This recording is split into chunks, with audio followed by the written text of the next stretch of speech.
right, so you met Radvan when you were about, what, 13? Well, I started training with him when I was 13. Well, yeah, sorry, you started training. Yeah. Now, what was your intention there? I mean, you know, you got showed this amazing leg lock. It hurt like you probably never been hurt before. Defense.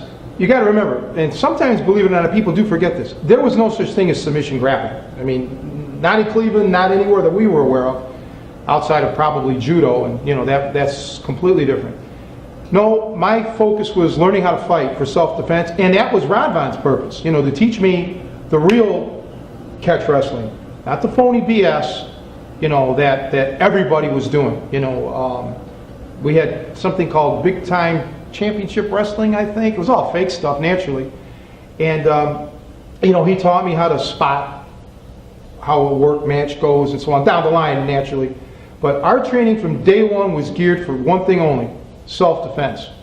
Heavy with the ripping, heavy with the hooks, and the mental aspect of it. Because no one would have been able to envision, you know, what is it, 16 years later, something like the UFC, you know, no, who would have thought that? So we trained, there were no rules. And that's another thing I like to talk about. You know, it's funny how now people talk to me or send me emails about catch rules. There's no such thing as catch rules. All these quote-unquote rules were all about worked matches. You know, the 3-second pinfall, this and that.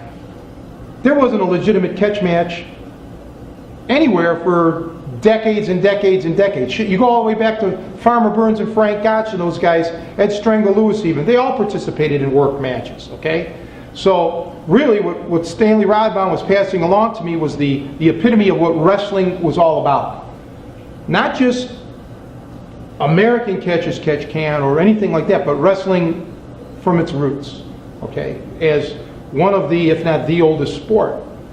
And back then, those sports were not like the sports today. They were very difficult, very brutal, and at times could be fatal.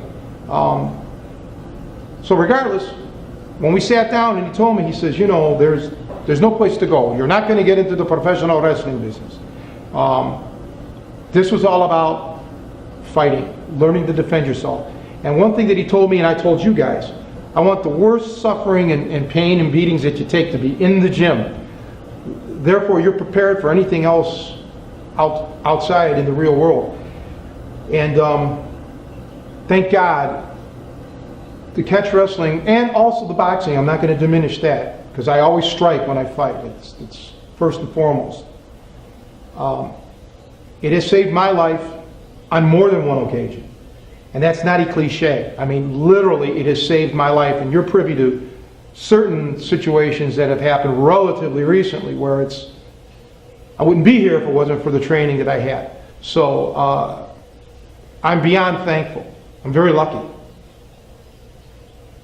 Now, I've been to the gym plenty. I've seen the way you decorate. You know, a lot of people think of it as strictly a wrestling gym. Obviously, there's a large number of machines for weightlifting, various aerobic exercises. They got the bikes and whatnot. But something that's always kind of been interesting to me is there's a ton of pictures of boxers up everywhere.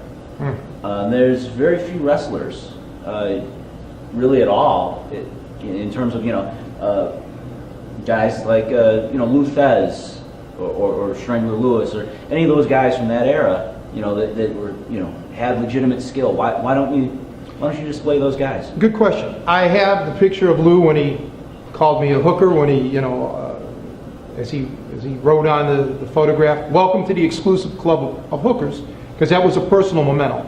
I also have an obituary of him and Stanley Radvan. The reason I don't have it is because while they were legitimate and they were both incredibly good fighters and athletes, they made their living, the majority of it,